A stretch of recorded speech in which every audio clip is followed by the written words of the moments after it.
At Fort Benning's motor pool, the afternoon sun beat down mercilessly on rows of Humvees and tactical vehicles awaiting maintenance. The sound of pressure washers and grinding tools filled the air as mechanics worked through their daily routines. In the corner bay, a young woman methodically cleaned and inspected a convoy vehicle that had just returned from field exercises. Eira Gimbrone, 26 years old, with short dark hair pulled back and a practical ponytail, worked with quiet efficiency. Her olive-green coveralls were stained with grease and mud, her hands steady as she hosed down the undercarriage of a heavily armored transport. To anyone watching, she was just another motor pool technician doing her job. Two Delta Force operators, Caius Figgenbaum and Zephyr Gradell, had come to check on their unit's vehicles after a 3-day training exercise. They leaned against a nearby Humvee, watching the mechanics work with the casual superiority that came from being part of an elite unit. "Look at that," Gradell said, nodding toward Eira. "Bet she's never been outside the wire. Probably thinks the most dangerous thing about these vehicles is getting her coveralls dirty." Fickenbaum chuckled. "Motor pool princess. Wouldn't last 5 minutes in a real combat zone." Eira heard them, but didn't respond, continuing her methodical inspection. She moved to the engine compartment, opening the hood and studying the components with intense focus. Her movements were precise, almost surgical in their attention to detail. "Hey, Grease Monkey, when you're done playing mechanic, think you could actually get our vehicles combat ready? Some of us have real missions to worry about." Eira looked up briefly, her brown eyes calm and unreadable. "They'll be ready when they're ready," she said simply, returning to her work. Attitude from the help. What's she even doing under there? It's just a standard post-mission cleanup.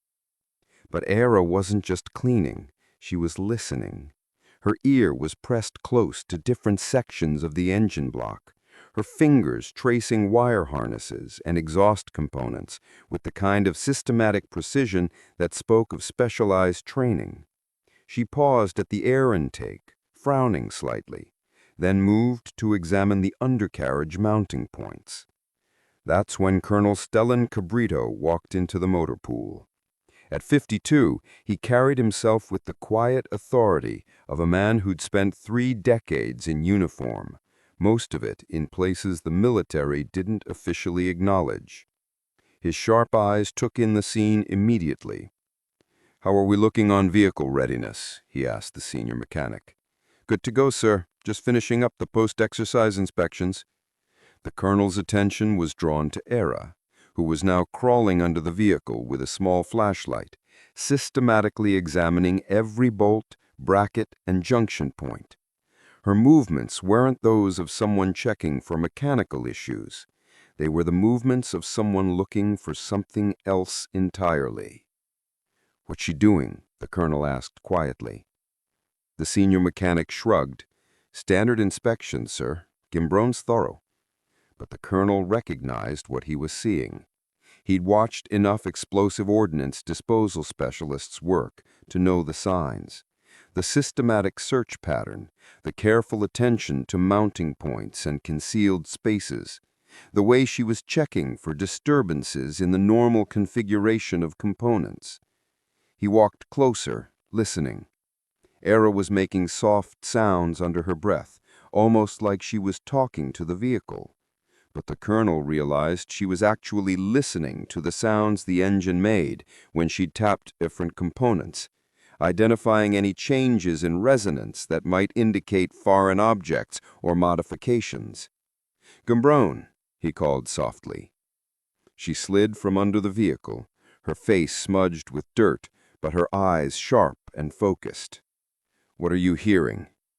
The question stopped everyone. The 2 Delta Force operators looked confused. The senior mechanic paused his work. But Eira understood exactly what the colonel was asking. "Possible modification to the exhaust manifold, sir. Sound dampening that doesn't match factory specifications. Also, the mounting bracket for the air filter has been disturbed recently. Bolt pattern shows fresh tool marks. Gridell laughed harshly. What is she talking about? It's just engine noise. But the colonel wasn't laughing. Show me, he said to Eira. She led him to the specific areas she'd identified, pointing out details that would be invisible to anyone without specialized training. Here, sir, the resonance frequency is wrong. Something's been added to this cavity, and these bolts have been removed and replaced within the last week, but not by our maintenance staff. The colonel's expression grew grave. Clear the area, he ordered. Now. Sir, the senior mechanic started to protest. Clear the area immediately and call EOD. Within minutes, the motor pool was evacuated except for the explosive ordnance disposal team. 20 minutes later, they confirmed what Eira had detected through sound and observation alone.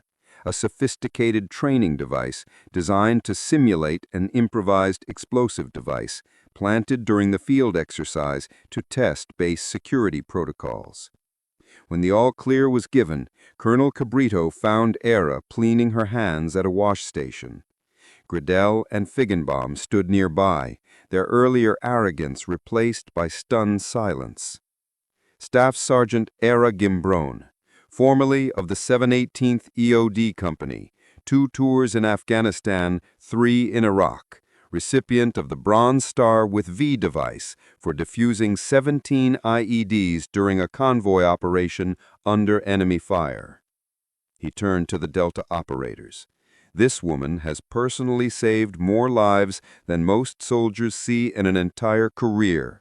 She requested transfer to motor pool duty for what she called a quieter assignment. Eira dried her hands methodically. The sounds never lie, sir. Every explosive device has a signature. Every modification leaves traces. You just have to know how to listen.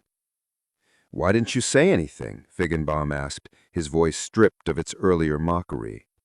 You didn't ask. And besides, the mission isn't about recognition. It's about making sure everyone goes home. The colonel placed a respectful hand on her shoulder. Outstanding work today, Sergeant. Your skills may have just prevented a real security breach. As the colonel walked away, Eira returned to her vehicle inspection. But now, Gridell and Feigenbaum watched her work with profound respect, understanding that they were witnessing a master craftsman at work. The quiet ones, they realized, often carried the heaviest burdens and the most essential skills. In the military, heroes didn't always announce themselves. Sometimes, they just listened to engines and kept everyone safe.